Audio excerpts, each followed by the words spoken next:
السلام علیکم ورحمۃ اللہ وبرکاتہ۔ سامعین ذی وقار، میں غلام مصطفیٰ اپنے چینل پیام اسلام سے آپ سے مخاطب۔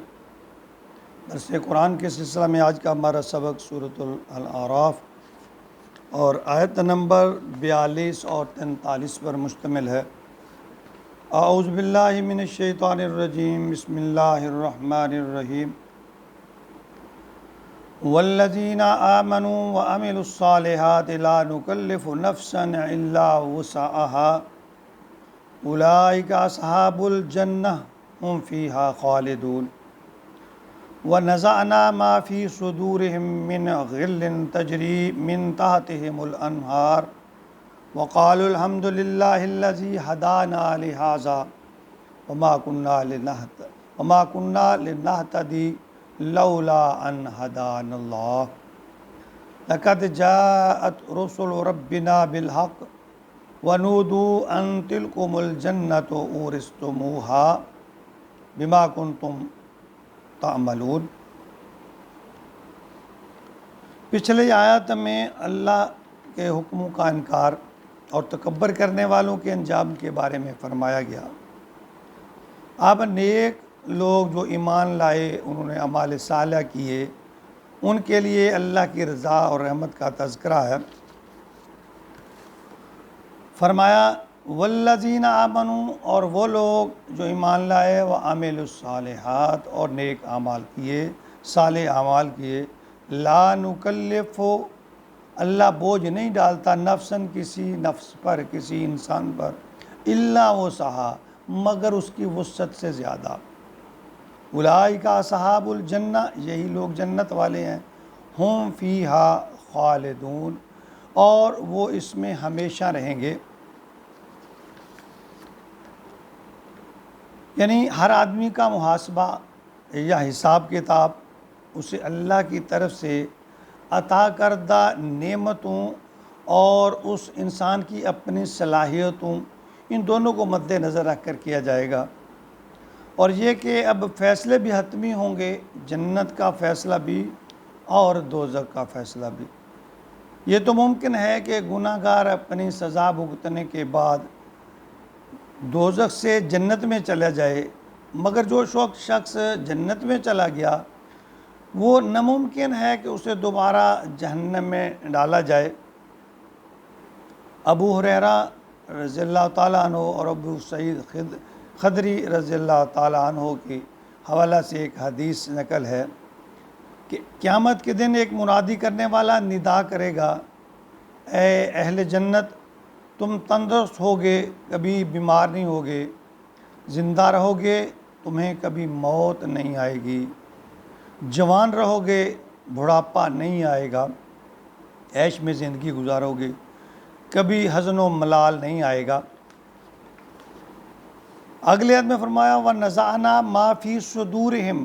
اور کھینچ لی ہم نے جو ان میں، ان کے سینے میں، صدور سینے میں، من غلن، جو کینہ تھا، جو بغض تھا، وہ ہم نے نکال دیا، تجری من تحتہم الانہار، اور وہ جنت ایسی میں ہوں گے جہاں نیچے نہریں بہتی ہوں گی، وقالوا الحمد للہ الذی ہدانا لہذا، اور وہ کہیں گے وقالوا الحمد، اللہ کی حمد بیان کریں گے، تعریفیں کریں گے کہ سب تعریفیں اللہ کے لیے ہیں، اللہ جس نے ہدانا، ہدایت دی ہمیں، لہذا، اس کی طرف، یعنی اس نے اپنی طرف ہمیں ہدایت کی طرف لایا، ہمیں ہدایت کی طرف رہنمائی کی۔ وما کنا لنہتدی، ہم ہرگز ہدایت یافتہ نہ ہوتے، ہم ہرگز ہدایت پانے والے نہ ہوتے، لولا ان ہدانا اللہ، اگر ہمیں اللہ ہدایت نہ دیتے۔ لقد جاءت رسل ربنا، اور البتہ جاءت رسل ربنا، آئے ہمارے پاس رسول، بالحق، سچ کے ساتھ، حق کے ساتھ، یعنی جو ہمارے پاس اللہ نے کے رسول آئے وہ حق اور سچ لے کر آئے۔ وَنُودُوا أَن تِلْكُمُ الْجَنَّةُ، اور انہیں ندا دی گئی کہ یہ کہ تم، تِلْكُمُ الْجَنَّةُ، جنت ہو، کہ تم اورثتموہا، کہ تم جنت کے وارث ہوگے، بما کنتم تعملون،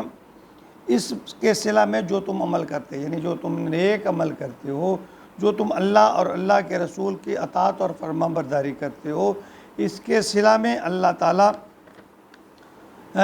تمہیں اس کا بدلہ جنت عطا کرے گا۔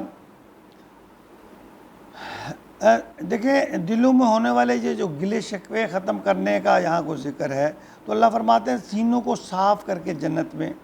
ڈالا جائے گا۔ اس کے بارے میں فرمایا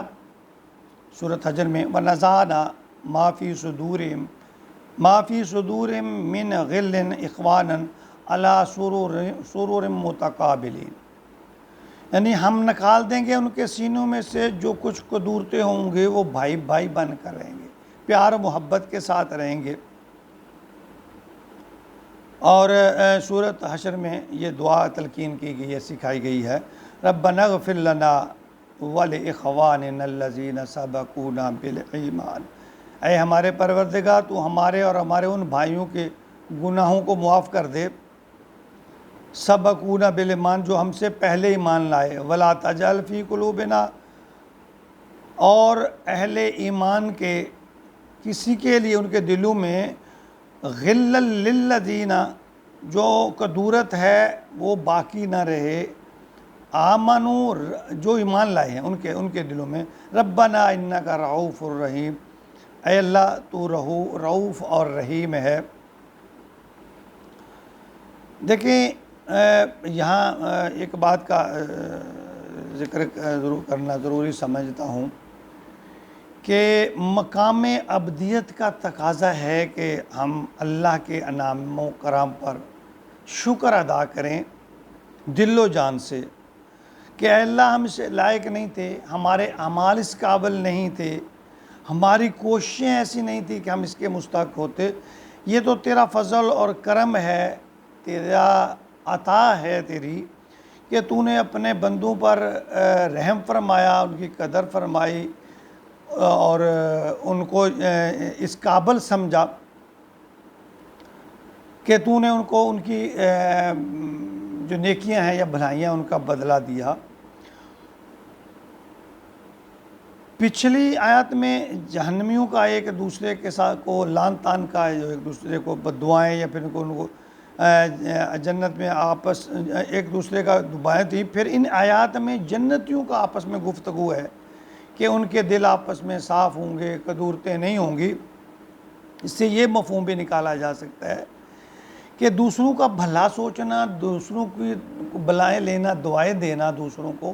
یہ جنتی لوگوں کی نشانی ہے۔ جو لوگ دوسروں کے بارے میں انہیں برا بلا کہتے ہیں، الزام تراشیاں کرتے ہیں، ان کو بد دعائیں دیتے ہیں، تو گویا یہ جہنمیوں کی علامت ہے۔ تو یہ ہمیں سوچنا چاہیے کہ یہ ہم نے جنتیوں والی عادات کو اپنانا ہے اس دنیا میں، یہ جہنمیوں والی، کہ جو جنت والے ہیں وہ دوسروں کا بھلا کرتے ہیں، دوسروں کے بھلائی کی دعا کرتے ہیں، اپنے دل ان کے لیے صاف کر لیتے ہیں۔ اور جو جہنم کی خصلت رکھنے والے لوگ ہیں وہ ایک دوسرے کو گالیاں دیتے ہیں، ایک دوسرے کو بلا برا کہتے ہیں، ایک دوسرے کو بد دعائیں دیتے ہیں۔ اللہ تعالی ہمارے اندر جنتیوں والی خصلتیں پیدا کر دے اور قیامت کے دن جنت الفردوس میں اعلیٰ مقام عطا فرما دے، آمین یا رب العالمین۔